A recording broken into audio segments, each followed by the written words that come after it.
भारत में होने वाली 7 सबसे मुश्किल परीक्षाएं। Number 7, cat. भारत में कैट का एग्जाम बहुत महत्वपूर्ण होता है। कैट का फुल फॉर्म होता है कॉमन एंट्रेंस टेस्ट। आईआईएम में एडमिशन लेने के लिए हर साल लाखों बच्चे कैट का एग्जाम देते हैं। इस परीक्षा को पास करने वाले स्टूडेंट को भारत के टॉप मैनेजमेंट कॉलेज में एडमिशन लेने का मौका मिलता है और इस एग्जाम को क्लियर करने के बाद स्टूडेंट को सैलरी के बहुत अच्छे पैकेज भी ऑफर होते हैं और बड़ी बड़ी कंपनियां इस एग्जाम को पास करने वाले स्टूडेंट्स को अपनी कंपनी में रख लेती हैं और इस एग्जाम को पास करने वाले स्टूडेंट का एडमिशन किसी भी कॉलेज में बहुत आसानी से हो जाता है और ये भारत की प्रमुख परीक्षाओं में से एक माना जाता है। Number 6, IIT JEE exam. IIT का एग्जाम हर इंजीनियर का सपना होता है कि वो इस एग्जाम को पास करे और आईआईटी में जाकर पढ़ाई करे। आईआईटी का full form Indian institute of technology है। ये एग्जाम साइंस के स्टूडेंट्स के लिए होता है। इस एग्जाम के 2 चरण होते हैं, मेंस और एडवांस। अगर आप इस परीक्षा को पास करते हैं तो आपके पास मौका होता है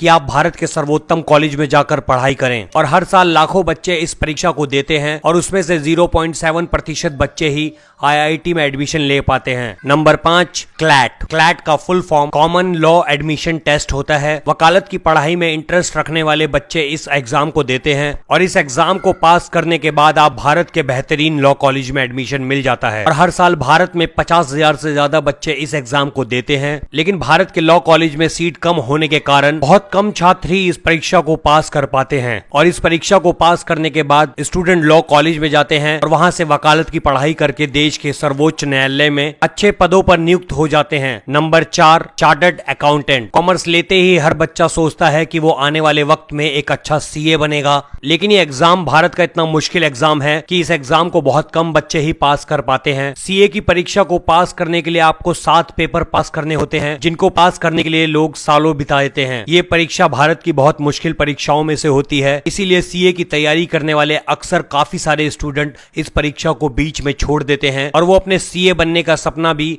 खत्म कर देते हैं। Number 3, NDA. एनडीए का full form national defence academy होता है और आर्मी में जाने के लिए एग्जाम सबसे मुश्किल एग्जामों में से एक कहा जाता है। इस परीक्षा को देने के लिए कम से कम आप 12वीं पास होने चाहिए। इस परीक्षा में काफी सारे राउंड होते हैं, जिसमें आपको रिटन एग्जाम के साथ फिजिकल एग्जाम भी देना होता है और जो इसकी परीक्षा को पास कर लेता है वो भारतीय सेना में ऑफिसर रैंक पर काम करना शुरू कर देता है। Number 2, UPSC. देश में हर साल लाखों स्टूडेंट यूपीएससी की परीक्षा को देते हैं। यूपीएससी का full form union public service commission होता है और उनका एक सपना होता है आईएएस आईपीएस बनने का। भारत में यूपीएससी का एग्जाम काफी कठिन माना जाता है और ये एक ऐसा एग्जाम है जिसको भारत के स्टूडेंट बहुत उम्मीद के साथ देते हैं, क्योंकि इसके पास हो जाने के बाद वो देश के बेहतरीन आईएएस आईपीएस बनते हैं। हर साल भारत में 10 लाख से ज्यादा लोग इस परीक्षा को देने के लिए बैठते हैं। देखिए, इस परीक्षा को पास करने का रेशियो 0.1 का होता है। Number 1, NEET. अगर आप डॉक्टर बनने का सपना देख रहे हैं तो आपको इस परीक्षा को पास करना जरूरी होता है। नीट का full form national eligibility cum entrance test है। नीट की परीक्षा एक राष्ट्रीय परीक्षा के रूप में होती है और इस परीक्षा का आयोजन नेशनल टेस्टिंग एजेंसी द्वारा किया जाता है और हर साल भारत में लाखों बच्चे डॉक्टर बनने के लिए इस परीक्षा की तैयारी करते हैं। उनमें से कुछ हजार बच्चे ही इस परीक्षा को पास कर पाते हैं और उसके बाद वो बेहतरीन कॉलेज में से बेहतरीन डॉक्टर बनके देश की सेवा करते हैं। वैसे आप इनमें से कौन सी परीक्षा देने के इच्छुक हैं और आपको इनमें से कौन सी परीक्षा अच्छी लगती है? अपनी राय जरूर बताएं। वीडियो अच्छी लगी तो वीडियो को लाइक करके शेयर कर दें।